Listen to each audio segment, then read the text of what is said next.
So welcome everybody to Scribe Academy event today.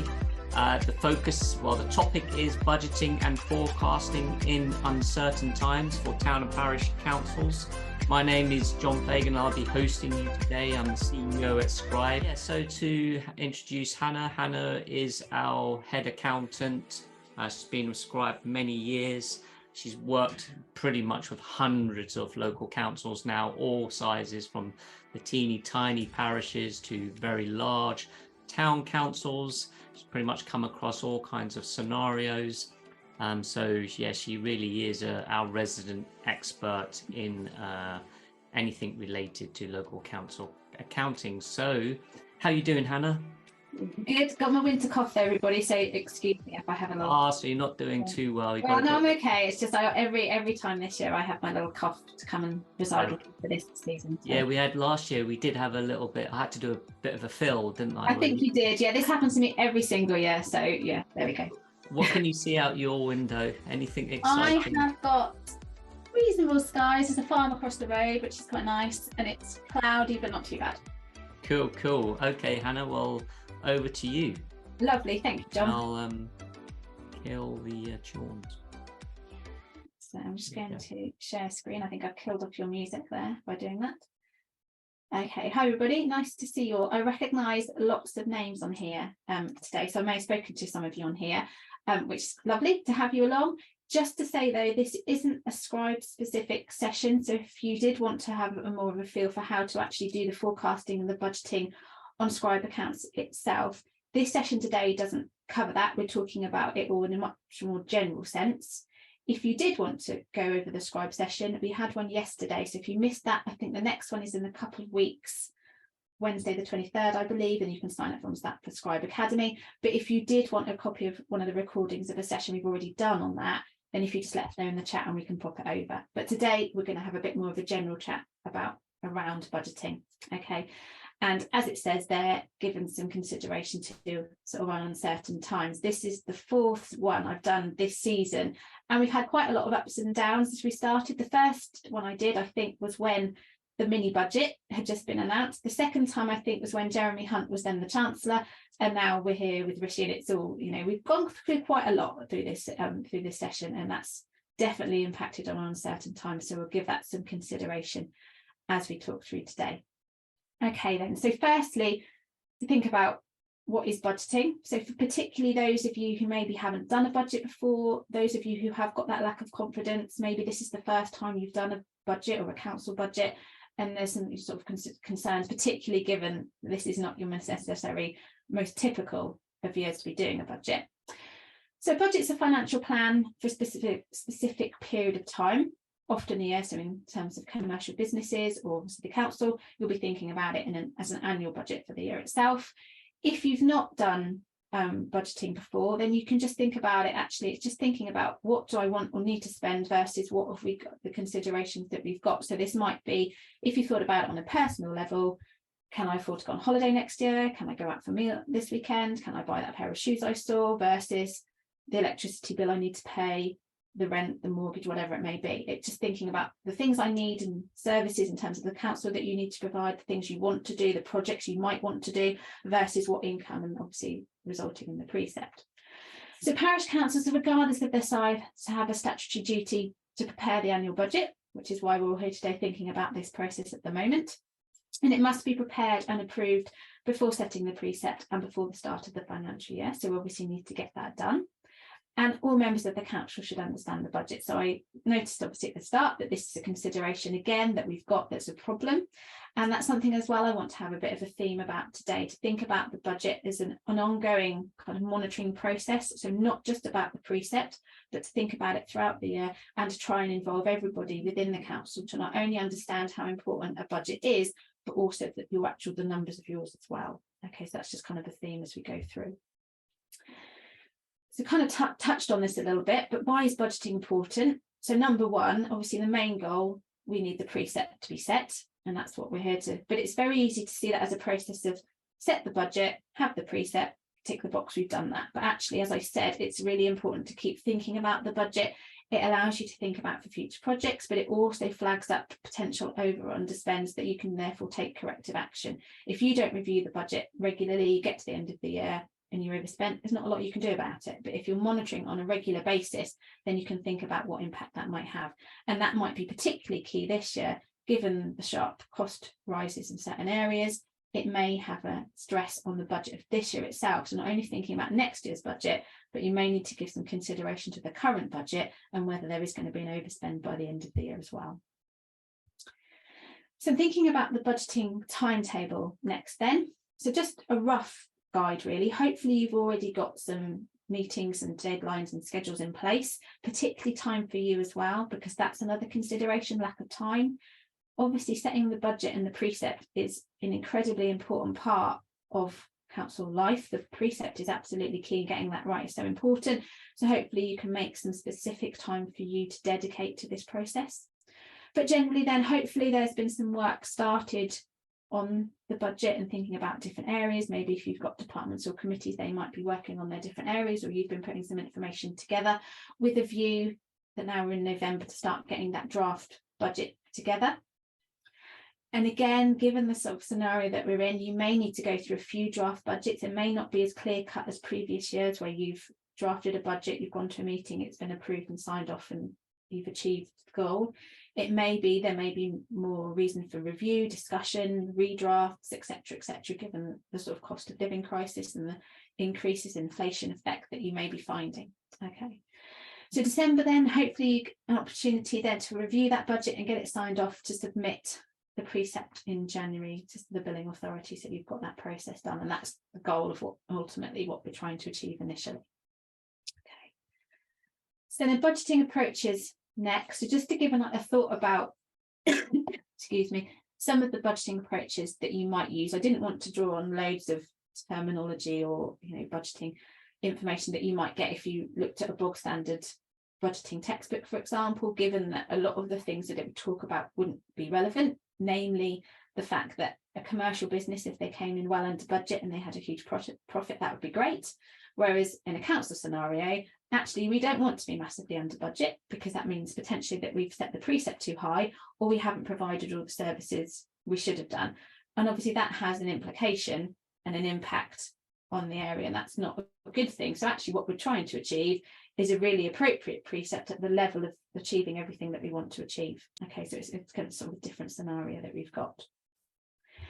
So thinking about budget approaches then. So first, the incremental budgeting.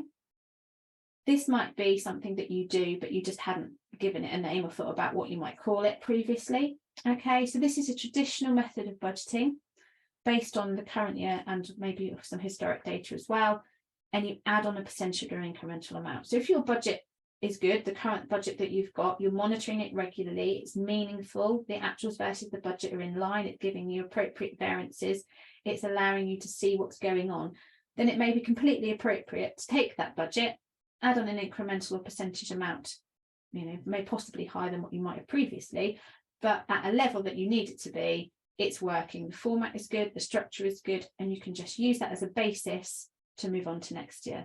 There's no point in reinventing the wheel unless you need to. If it's working for you and it's appropriate to you, then it's just about making those tweaks as you need to. As it says at the bottom, it doesn't encourage that in-depth analysis of the budget, but it may not need to. If it's working for you, then you don't need to go sort of into every single line detail level if actually it's looking quite good and it's appropriate to have what's happening. Particularly that would be represented by the fact when we do the forecasting that we'll talk about shortly. If that's working out well, then it may well be that that budget is a good budget, and obviously you'll have a feel for that. Hopefully if you're monitoring that regularly, you're going to have a feel for that budget is where you want it to be. If it isn't, then it may be necessary to look at zero-based budgeting. So that's the other end of the spectrum. Starts from scratch, doesn't consider the current budget, doesn't consider previous years. That all goes in the bin. Blank piece of paper, start it again. So that allows you then a full analysis of all the budget elements, because you've got to think about everything that's going to be into that budget. It also therefore allows you to think about the structure, so you can set it accordingly. It may have been, if you've got a budget that's at a very top level. So you're sort of looking at areas like admin or open spaces, and there's no analysis beneath that about what those items are. Maybe this is the time to say, well, we need to break this down further. It's not giving us enough meaningful information unless we get to another level. At the other end of the spectrum, maybe it's far too detailed. You've got reams and reams of budget lines that just are meaningless or only have one thing against them in the whole financial year itself. And actually it's better to group them in a different way. So this gives you this opportunity to think about all of those things. And it's a really good thing if you need to do it. You know, if you're feeling, actually, I think there was a few at the start there who said that their budget wasn't currently fit for purpose, and therefore it may be better to actually just say, you know, we're going to start again. We're going to scrap what we've got, build it back up, and then we can analyse every part of it. Obviously, it's going to take a bit longer, but you may reap the rewards later if it's not much more meaningful, and then you can use it going forward to continue to analyse and see what's going on. Also useful for one-off special projects. So you may have your core budget that's working well, but if you need to add a new element to it, or maybe you've got a reserve, you're going to build a play park or something, things like that may therefore basically require zero-based budgeting because you haven't budgeted for those things before. So you're going to have to build it up from the bottom up based on what you need to spend. Okay, so just some things to consider about when you're going to start budgeting, how you might do that. Okay. So then moving on to forecasting, and that was the one that people said that they struggled with the most. So that's a really important thing, forecasting in terms of budgeting, because we want to see where do we think this year is going to end up. Okay, so forecasting is predicting that future income and expenditure to create end of year financial position to assist in budgeting. So there I've specifically put about budgeting, and when I've done this session in previous years, I've talked about forecasting just as a tool to think about the future budget, to see where does it look like this year is going to be against the budget, where might we be overspent, to think about looking ahead to next year and tweaking the budget. But actually, given the current sort of climate that we're in, it's also really useful to look at where do we think we're going to end up this year as well, because actually if we forecast the remaining months of the year, if we've got a lot of cost rises, it's really useful to see where do we think we're going to be against the current budget this year itself. That may also then have an impact on next year, because if you normally use a bit of surplus, or you draw on your general reserve to offset against some of the precept that you're going to set for next year, is that going to have an impact if you're now actually going to be overspent on the budget for this year? So I think it's equally as important this year to consider where do you think you're going to end up as at the 31st of March. Okay, once you've got that forecast, you can then obviously use it with other information. So as it says there, excuse me, especially if the current year is non-typical. I think that was originally written when we were back in COVID, and we talked about this and saying actually COVID's had an effect on the budget because it's changed, you know, spending habits and the way that people and services are being carried out. But now that refers, we can use that as a reference to inflation, cost of living. So we've got to give consideration to actually what do the price hikes and things look like ahead as well. So we might need to give further consideration to that. So forecast is really good as a sort of starting point, but we need to use it in conjunction with other information.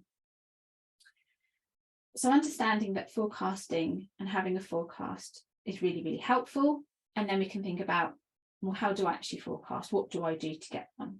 Okay, so as it says there, the half year point, April to September, is a good place to start, but it can be done from any month end. Obviously that now we're in November, so if you've got October data in and it's all reconciled and in there as it should be, you would be in a position where you've got April to October actuals, and you can forecast November to March, so estimate what you think is going to happen for those remaining months per budget line. Okay, as it says there, naturally some budget lines will be easier to forecast than others, in the same way as it will be for the budget when you come to that as well. So you might know that the phone bill for every remaining month of the year is £30. That's nice and simple. You can forecast that easily.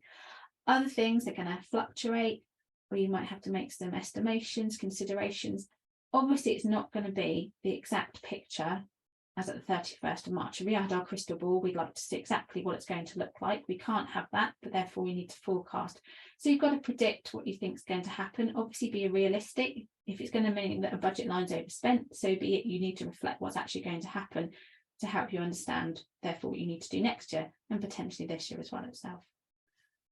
So next then is an extract of a sheet I set up about 3 or 4 years ago. This was before we had our additional forecasting options available on Scribe. So customers and other clerks I was speaking to were struggling with forecasting and understanding the best way to do it. So this spreadsheet is still available if you'd like a copy, so you can just let us know and we can send it over to you.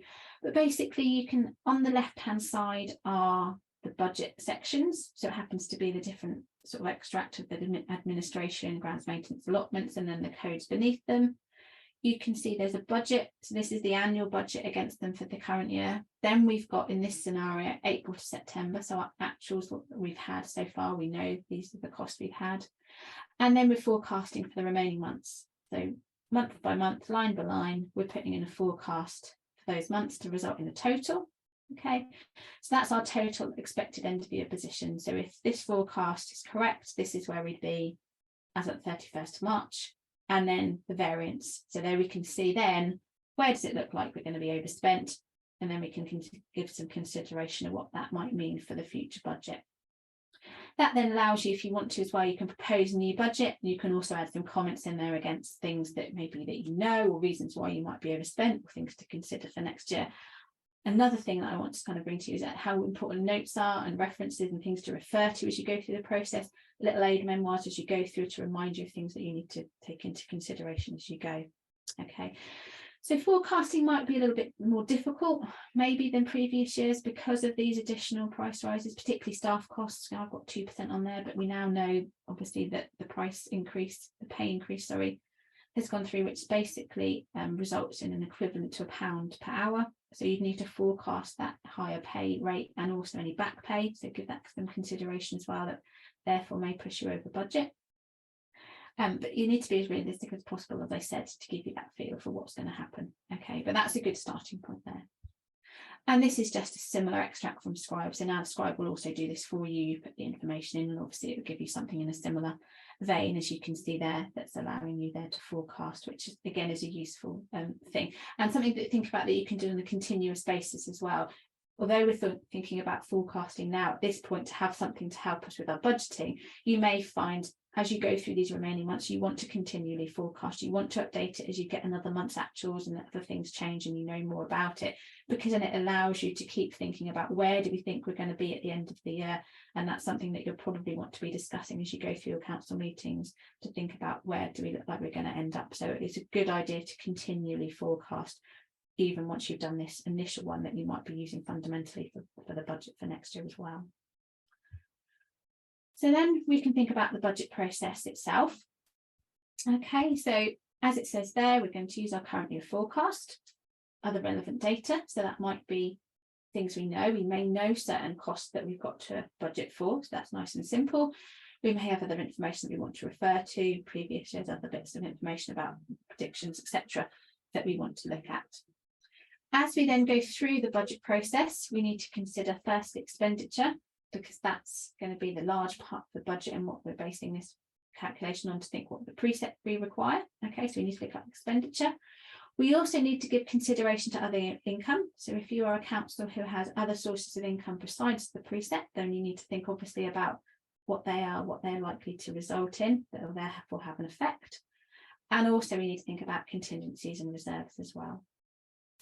As we're working through this process in general, we want to be mindful of level of detail. So obviously getting the right level of detail as you're working through it, and focusing on those lines that are larger and more important and harder to predict. So that's what takes into consideration materiality, which is the importance of the value of the item. So don't spend a lot of time, for example, thinking about your stationery budget line. It may fluctuate because you don't know when you're going to buy your pens or your paper clips, but the overall value is very small.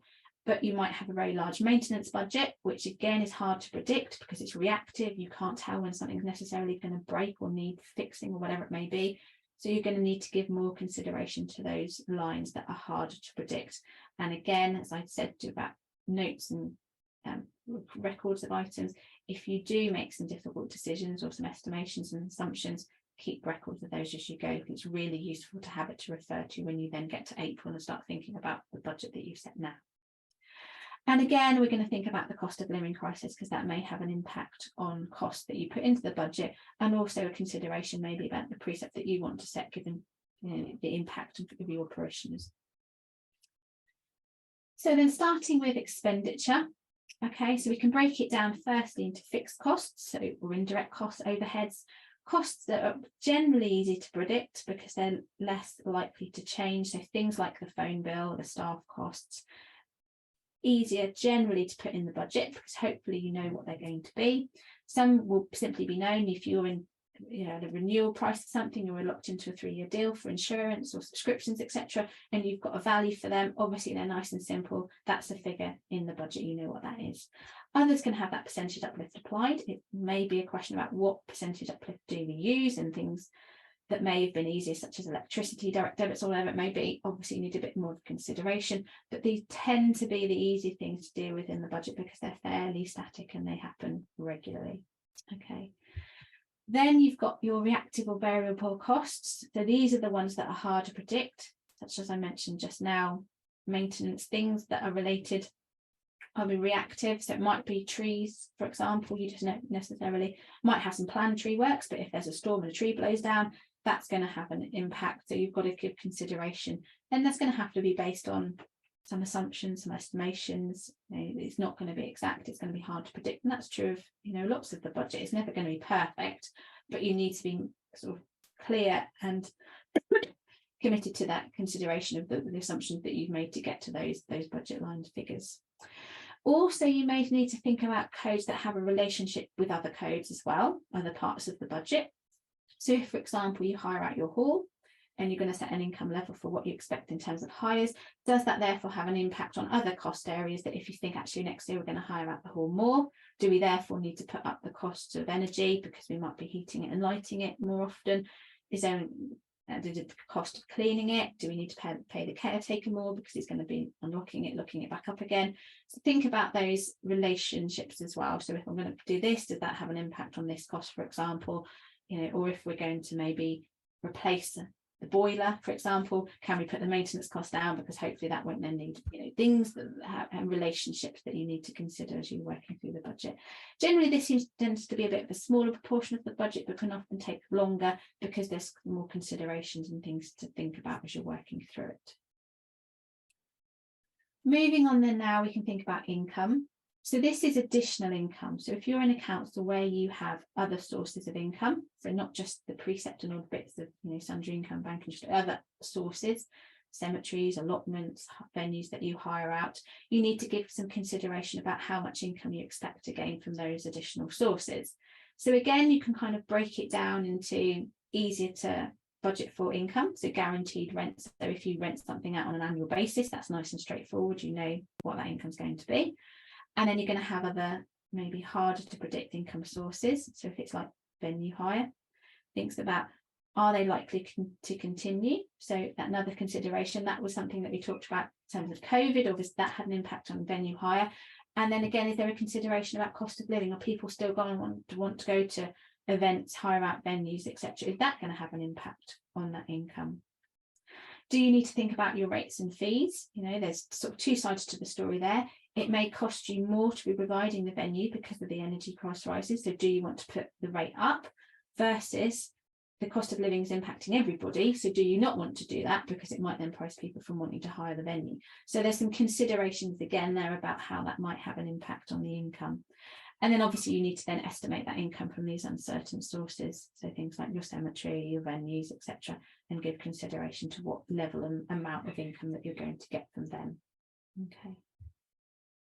Also need to think about your contingencies and reserves and obviously maintain them at an appropriate level as well. So you're going to hold an amount for unexpected expenditure or cash flow issues as well. So if something happened and you couldn't, the Precept wasn't coming in and you needed to pay a large bill or whatever it may be, you've got some cash flow potential problems, you've got to hold your general reserve. Tends to be equal to between 3 to 12 months expenditure, which will depend on the size of your council. If you're smaller, you'll hold it closer to 12 months expenditure because obviously you'll have generally less money, so that have a greater impact. If you're larger, it'll be close to 3 months, and it obviously should be maintained at an appropriate level. That may depend on sort of things that you've got written into your statutory items about how much you have in there. Sometimes I've seen councils have a very specific amount that they want to hold. Others may be based on a sort of an amount, the portion of expenditure or the Precept, for example. But that's something to consider. equally, given the current year as well, is this budget this year, if you go overspent, is that going to have an effect on your general reserve? So just be mindful of maintaining that as well as you think about next year as well. And then when you're thinking about contingencies themselves, don't build contingencies into each budget line. There's sometimes a temptation to do so, because if you're particularly worried about going overspent, you can think, well, I'll just put a little bit extra in just in case. Okay, but actually, if you did that on every line, that's going to end up being quite a lot of extra money in the pot that you can potentially don't need. And equally, if you do go overspent, you're then going to hide it by having that in there, and it's not going to be a true reflection. You know, things are going to be overspent in budgets. It happens, you know, unexpected things happen, and it's better to be able to see that as a negative variance, so you can tell that's happened and then take corrective action or budget it differently in future. And it's a lot easier to manage and see that if you do that separate. So if you have written, if you've got one-off costs or unexpected items into the current budget this year in your actuals, do be aware of that as well when you're reviewing actual spend. So if you have had to make a major repair, for example, in this year, and it's put your maintenance budget far above, you know, you overspent the budget, then obviously be mindful of that when you look ahead to next year, because it's unlikely you're going to have to make as much spend next year, because hopefully whatever you've done with replacing, repairing, whatever it is then going to mean that the budget for next year doesn't need to be so great. So just be aware of those one-off items, that the way you've included them previously as you go through and review them. Okay. And also think about your earmarked reserves and your projects as well. So as we said earlier, it may be useful to use zero-based budgeting, particularly if this is a new project. So if you are thinking about installing a play park and you've got to think about how much does it cost to prepare the site, buy the items, install them, maintenance, whatever it may be necessary to build that information up. Obviously, you need to think about how the project will be funded, okay, particularly if you're going to put some money aside from the budget and transfer into reserves. Is that going to be maintainable? Are you really able to do that? Or is that coming from an external source? And then obviously think about expenditure as well. So not only the direct cost of actually that project or whatever it may be, but also other associated costs as well. So obviously if you install a play park, you've then got to think about having that line in the budget for maintenance and inspections as well. So if you think about that impact that might have. And if you've had a project or reserve kind of saving money up for it for a number of years, thinking about that, you may also need to revisit your costings, because if things have changed dramatically, you may now need obviously more money in the pot, given from where you initially budgeted it to where you are now, given the cost rises, etc. So it may need necessary to review them as well, if they're kind of an ongoing project that's been saving up for. Okay, so now we've gone through all that process, we can think about calculating the precepts and seeing where we think we might end up. And as I said at the start, this time around, it may be something that you need to do more than once. You may need to review, you may need to reconsider things to come to a figure that you're happy with in terms of the precept. So basically, the precept requirement will be based on your expenditure budget, less any other income expected or any prior surplus that you want to offset against it. So in simple terms, they're in the middle. If you've budgeted that you want to spend 100k, you've got other income expected to come in of 20, you therefore need 80k precept. Now that's fairly obviously simple terms, but that's where your starting point wants to be based upon to see where you think you're going to end up.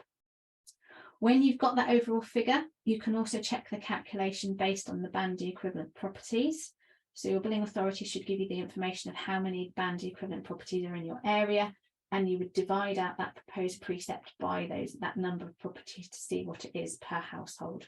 Okay, you can then compare it to what it was per household last year. That's particularly important if your bandy equivalent properties have changed. If you had housing coming up in the area and that's pushed up the number of properties that you've got, your precept might look, as in the sort of headline, it's gone up, but actually per household it's not that significant. Okay, so it's something to consider, and it's likely that you're going to put it up to a certain degree. We've had this, as I said earlier, this is our 4th session. We've had some sort of good chats at the end about this, and one lady came on and said that her councillors thought it was a really good thing not to put the precept up at all. They saw that as a really positive thing to say, we've not put the precept up, and this had gone on for quite a number of years. And actually that was just, I think, setting them up for a real big problem, particularly given that it's this year that now they're seeing that they've got cost implication of not doing that. They're not maintaining the spend they need to. So surely it's much better to do, say, 2-3% every year than nothing for 5 years and then have to go, sorry, we need to do 20%. So I think she was really struggling with that because they saw that such a positive thing as well. So that's something to consider as you work through the process. So this is a new slide that I put in last year, given that it may come out that the Precept calculation is greater than you were hoping it might be or expected it to be, given sort of the cost rises that you might have had to budget for. Hopefully not as significant as potentially you might have thought. Now there's inflation's at 10%, but I keep an eye on the Bank of England, and they've said that they think that it's going to start dropping significantly in the next halfway through next year, whereas originally they were talking about it not going back down to 2% to 2024. So hopefully things will start to settle down a bit sooner than we thought.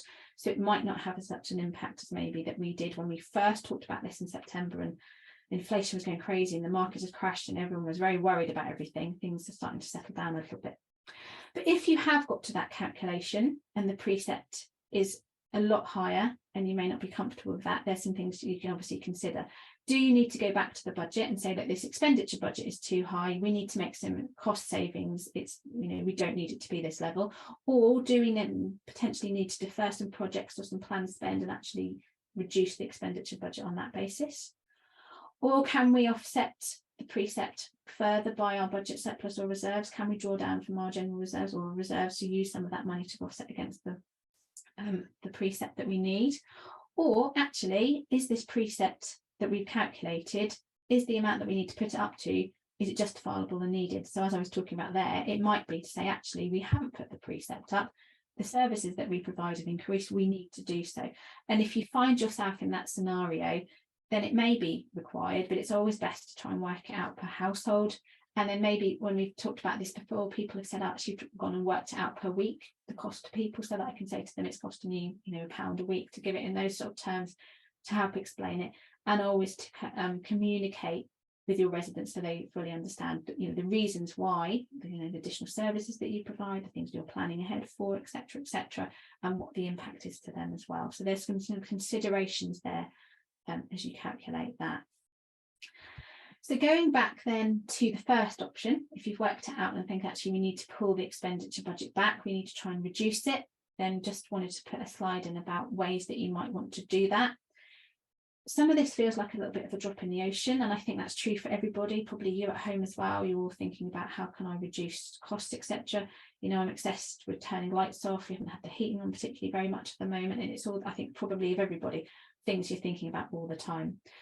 So that might be reducing the consumption of energy. So if you have public buildings that you light, or automatic lighting, can you not have it on all the time, etc. Can you reduce it in that area? Can you reduce your office waste? So if you print a pack of information every time you have a meeting, reams and reams of paper, can you reduce their printing requirements? Can you photocopy less if you do need to photocopy, black and white, not colour? All those things like that. As we talked about, deferring projects or planned spending. So that's obviously potentially quite a good way to reduce the expenditure, but that's actually going to have an impact on the area. Obviously, if you print things less and photocopy things less, no one's going to notice, but you might save a bit of money. If you defer a project, you're going to save some money, but is that actually going to have an impact? When I had a session a couple of weeks ago, someone in this area actually came on and said what they'd done is they put the Precept up because people wanted a safety speed sign in the village, and they were getting feedback about how much the Precept had gone up. But when they explained that's actually because we were doing this, we're putting in this speed sign, people were really positive and said, yes, they wanted to pay more in terms of the Precept because they wanted this to happen. So there's another consideration there. Is it best to keep the Precept lower, but not do what potentially we were going to do? Or actually, would our residents like to have these things in place and appreciate paying more for them? So there's another consideration there. So you can also review contracts and suppliers. Now, I know that's difficult because a lot of the time they're going to put their prices up as well. So you may be able to bring some more things in-house. So if you have an external accountant, can you do it in-house? Can you have account software to do it yourself? Or can you go into fixed price deals with them that then gives you some certainty about going ahead as well? Or investing in technology. So again, software can that have an impact, or things like internet phones rather than your traditional landline phones. So all those sorts of things. And if anybody's got things that they've thought about the way they're trying to reduce cost, then feel free to bring them up at the end, and it's good to have a kind of a discussion around that as well. Okay. So finally then, just want to mention monitoring the budget, because that's something that I talked about at the start. Because as we've talked about this, the ultimate goal, as we said, was we need to set the precept. So we're going to set the budget to get to the precept, but actually really important to keep thinking about monitoring those budget versus those actuals, helps monitor under overspend, and also helps you to have a feel for the budget, for everybody to understand it. So actually, if you talk about it regularly, naturally, hopefully your councillors are going to be more involved in it and have a better understanding. So that's sort of an aside of the fact of you discussing it regularly. You need a good cash book, though, obviously, to have useful and meaningful budget reporting. So that's something else to consider. I've seen many times that councils come along and they have a lovely budget, all sectioned off budget line by line, codes, values, but when they then have their cash book, it bears no resemblance to that budget, and trying to create budget versus actual reporting is very, very hard. So make sure that you've thought about that, particularly if you're going to redo your budget in sort of the format and the changes. Make sure cash book matches up, because if you can then produce useful budget versus actual reporting to monitor on a regular basis, not only is that really helpful in terms of seeing where you are and with your financial decision making, it's also going to be useful to your councillors, who are going to be more exposed to that budget and then hopefully get involved in it a bit more in understanding. And then finally, I mentioned before, but notes I think are really, really key. So notes are really, really helpful. I would keep notes throughout the process. So not only as you set the budget for next year, because then when you come to April, it's easy to forget what you agreed, and spend your first budget meeting discussing why this budget is this value. It's a lot helpful if you've got the notes on what the decisions that you made. But also, as you go through the year, if things crop up or things you need to be mindful of next year, note them down. And then when you get to this point in the year, you've got something to refer to. If you know specific costs for next year, and you need to be mindful of this is going to change, or this supply is going to be different, whatever it may be, it's just useful to have that sort of memory aid as you go through the process of things to refer to. Okay. And then that's just finally, it's just an extract of something that Scribe produces in terms of a budget versus actual. So it's based on the codes in Scribe, and obviously once you put the information, you can get that information. So that's something that hopefully you'd be looking at on a regular basis in terms of variance to the budget. So it's a useful thing to use. Okay, so there we go. I've covered lots there, but I will stop sharing my screen. And excellent, thanks, Hannah. So we're going to go to questions in a minute. I'm just going to share a few things with you. So I recommend, like I recommend anybody go and have a look at our blog. So if you go to our website, go to support and blog here, you'll see a lot of helpful blog posts there. So on the topic of budgeting and forecasting cost of living crisis, we've got 15 tips here, combat the cost of living crisis. Got a very detailed blog on forecasting, just basically a summary of this particular webinar we're doing right now. Also, as Hannah did mention, we still have that spreadsheet she produced available to you to go and download. It's a template to do your budgeting. This is a copy of it here. She's also got some instructions in there, and probably have to update that video at some stage, won't we, Hannah? But yeah, she's also got a short video there to walk you through that spreadsheet. So highly recommend, I've dropped a link in there for the free budgeting spreadsheet. Highly recommend you go and download that. Then, yeah, just to briefly give you an overview of Scribe and the features for budgeting in there. You know, it's a cloud-based app, which is quite useful. So I don't know if you often get questions from your councillors about budgeting and where you are. One of the great things about Scribe is you could basically just give your councillors access to accounts, create an account for them, put it into read-only mode so they can't cause any damage, and then at any point in time they can come and just log on if they want to see what the financial position is, how we're tracking against the budget and the forecast. If you are an existing customer and you've previously used it, it's very easy to set up your budget. You just, when you create your new year, you just come along and copy it from your previous year, include your budget figures, and then as you go through that process, you can increase it by a certain percentage, etc. But yeah, last year we did introduce this new budgeting menu in there.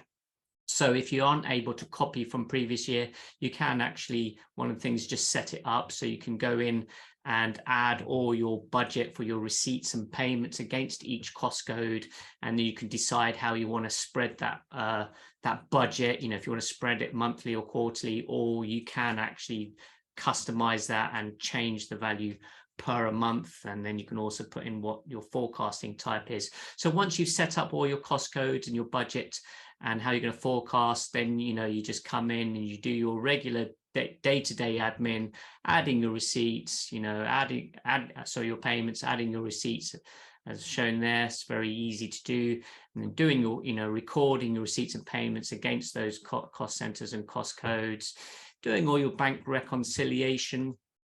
And then really the most important thing is, because budgeting isn't a one-off task, it's it's not a snapshot. Initially it's a snapshot in time, but you want to monitor against it. So once you've got all the budgeting in, you have the kind of real-time monitoring of where you're at. So this is like a high-level overview budgeting report. It actually compares the previous year, the current year, and the next year. You've got it against each cost code here, got your receipts and your payments.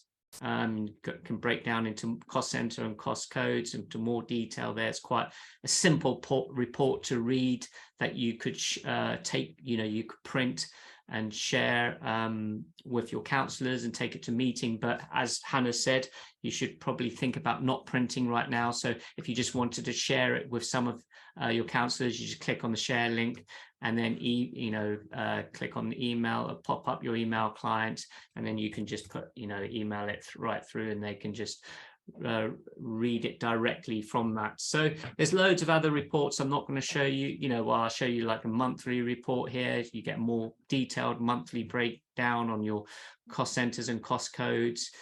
And then I can enable forecasting there, so you can see now November to March is not there's nothing in there, so I can view that again. No values in there, and then now they're all added in there, so you can get an idea based on your forecasting technique you're using what your position will be at the end of the financial year.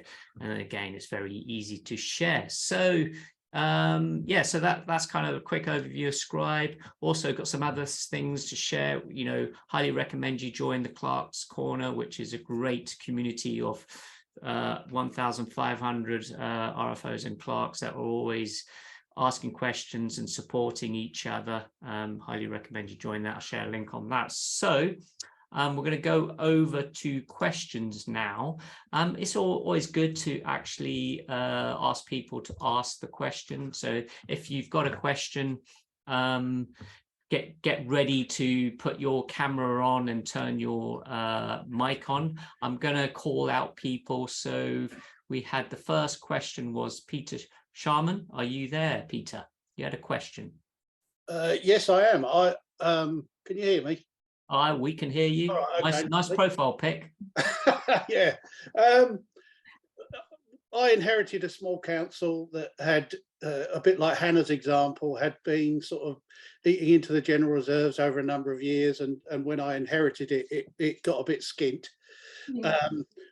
And I had last year, when I did the budget last year, because it was new to me, I just simply did a quick and dirty thing just to get it through.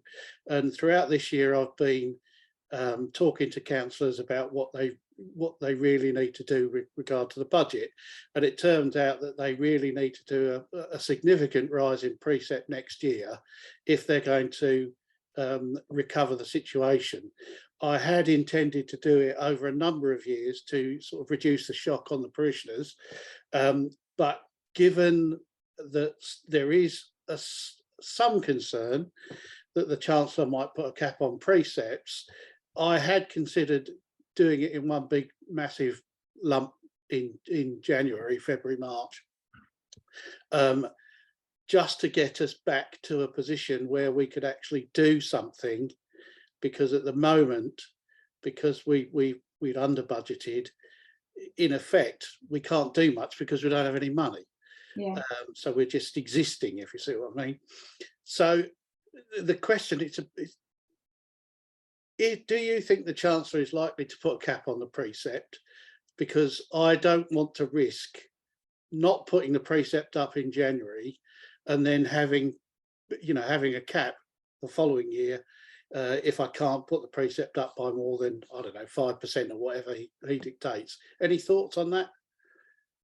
I wouldn't want to say either way to sort of force you into one consideration, but that's a really good point, and it kind of feeds back to, as you said, what I was saying before about that difficult position of getting into a scenario where you're running it down and there's not enough there available to you, and that's a real problem. So it may be, what sort of amount would you do you know what sort of percentage you need to ideally go to get you back in line? Looking at the current numbers I've been working on this morning, if we spent everything that is in our budget up from now until March 31st, then I estimate that we would need to increase the precept by 900%. Wow. Okay. That's a lot. So that's tricky. Absolutely, that's hard, isn't it? And that's the thing.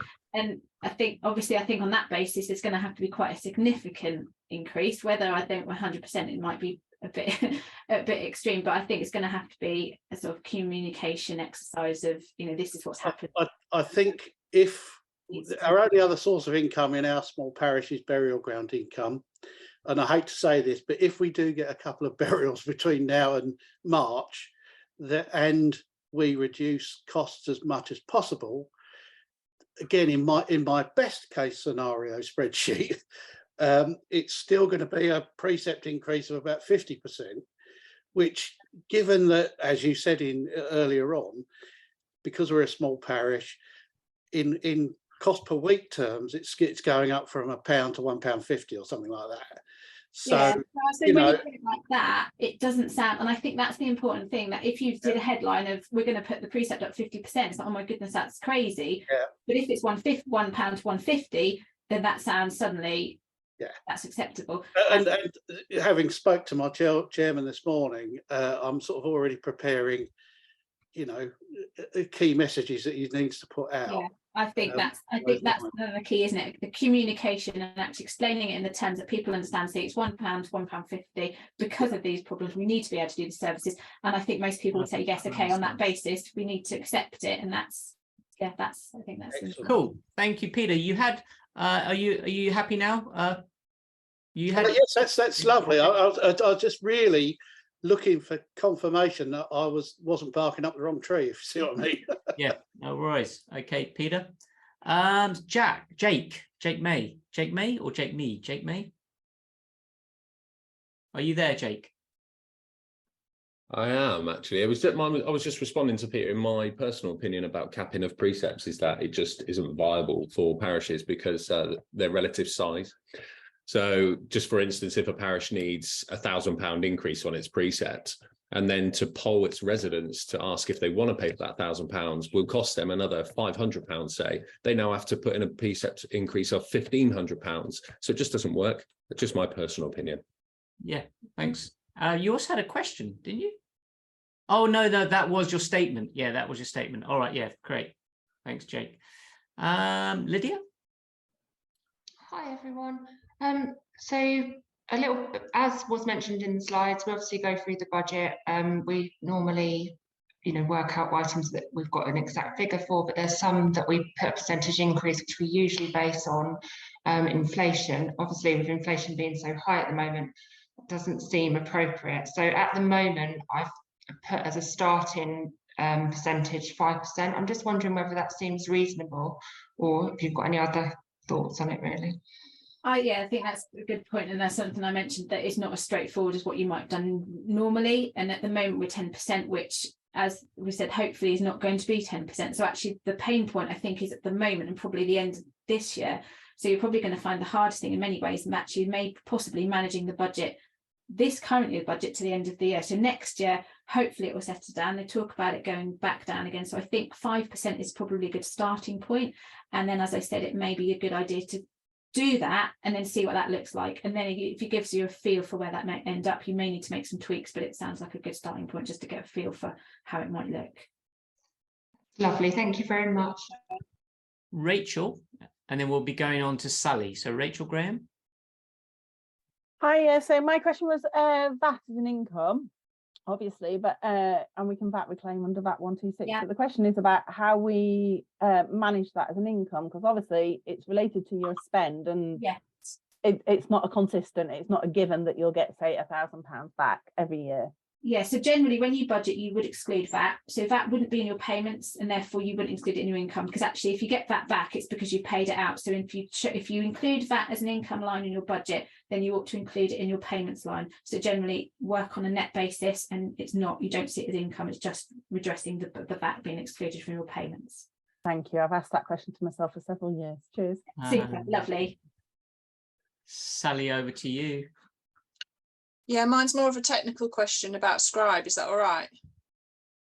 What let's do it at Quite the end. general. What it is, I've Go just been on, on, if it's general, go for it, Sally. yeah, I've Go. just been on the reserves training, and what I did was all the budgeting things, I put them as reserves, which was, I realise now, which was a mistake. So we budgeted for staff, and I've put that in the reserves.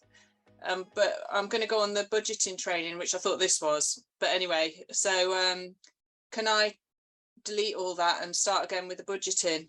Yes, yeah. So if you set your reserves as a budget, yeah. So Exactly. So we budgeted for staffing, and I've set that as a reserve. Oh, I Should have see. done that, should I? No, that would just be your general budget within the Precept. Yeah.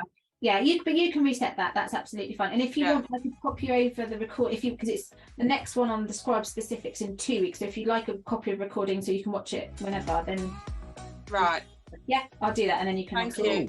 All right, Sally, or just email hello@scribeaccounts.com and we'll sort you out. So no problem. No worries. I'm going to go on the budgeting training, so I think that'll help, won't it? Yeah, definitely. That'll cover those specific. All right, cheers. Thanks, Sally. We got Annie Werrett. You had a question.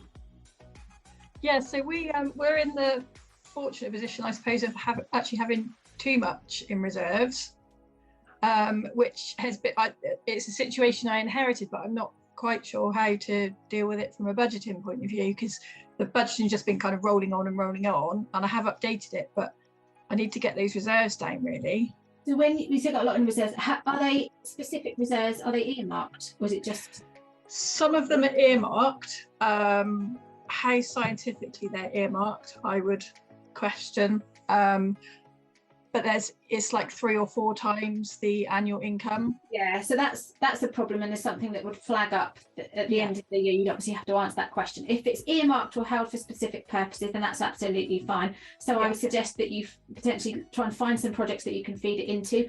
Obviously, you can use some of it to offset the Precept, but then what we were talking about is you don't want to then have this huge fluctuation of next year, the Precept being low because you've had some offsetting and then having to put it up. So it's nice to try and maintain it at a level if you can. So ideally you'd be looking to put it in for certain projects or improvements and things that you can think about that you might want to therefore use that money to certain projects, jobs, whatever it may be. Yeah, I mean we have got a couple of projects that need to be done, but some things that are earmarked are probably just not going to happen for one reason or another.